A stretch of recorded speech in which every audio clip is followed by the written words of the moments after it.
So welcome to Defense Talks and our Executive Video Spotlight Series. We're here with Rick Piña, Chief Technology Advisor for Public Sector for Worldwide Technology.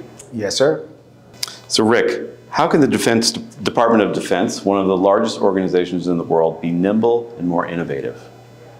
So I guess within the context of this setting, we're talking about from an acquisition perspective.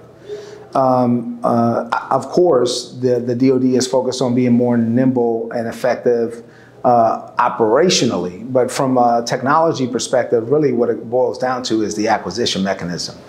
When I was in the Pentagon, we used to say in jest that agile acquisition was an oxymoron, right? I mean, we tried to be agile from an acquisition perspective, but there's some significant challenges there. So I guess the focus for me would be, just like the military oftentimes has some type of centralized vision but decentralized execution, from an acquisition perspective, you have to empower subordinate commands to be able to make some acquisition decisions, move a lot faster.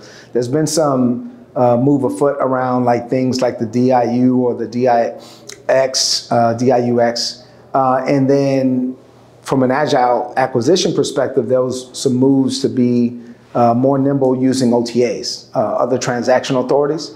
But I would say that a lot of times in practice, those things just seem to be challenging. They are focused on small businesses, on non-traditional contractors, and then really sometimes you have to balance, do I go with a small business that is nimble and agile, that can maybe provide me something, but may not be able to provide it to me at scale?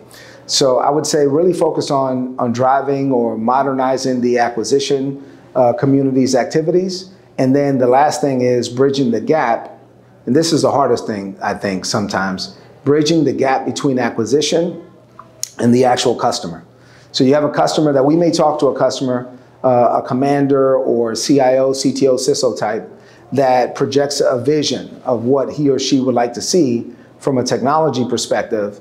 But when that goes over into acquisition, oftentimes we in industry see that there's a disconnect between what they said publicly, what they said really even in documents and vision strategy documents, and then what the acquisition community actually puts into practice. So there needs to be a bridging of the gap between those two worlds. Oh, that's great. So what emerging technologies, AI, 5G, or others, will have the greatest impact on the DoD's mission over the next decade?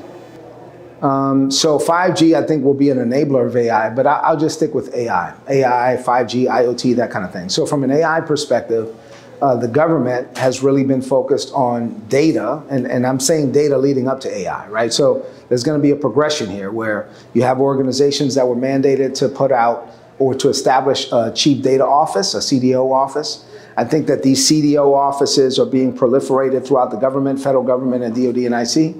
And as they stand up and publish vision documents, strategy documents, and start to put some data mechanisms in place to establish data governments and really operationalize the data, eventually we're going to get to machine learning. Eventually we're going to get to AI. We're not there yet, but you're talking about over the next decade. So I think that all of these things, I think the data, the focus on the data, the establishment of 5G and then IoT and a network that can support the movement of all of that data and the collection of the data that all of these sensors will create, I think eventually is going to get us to the point where we really can see artificial intelligence employed in the Department of Defense or in the government at large in a way that will significantly change the way that we do business. I think it will be a paradigm shift if we ever really do get to AI. Great, thanks.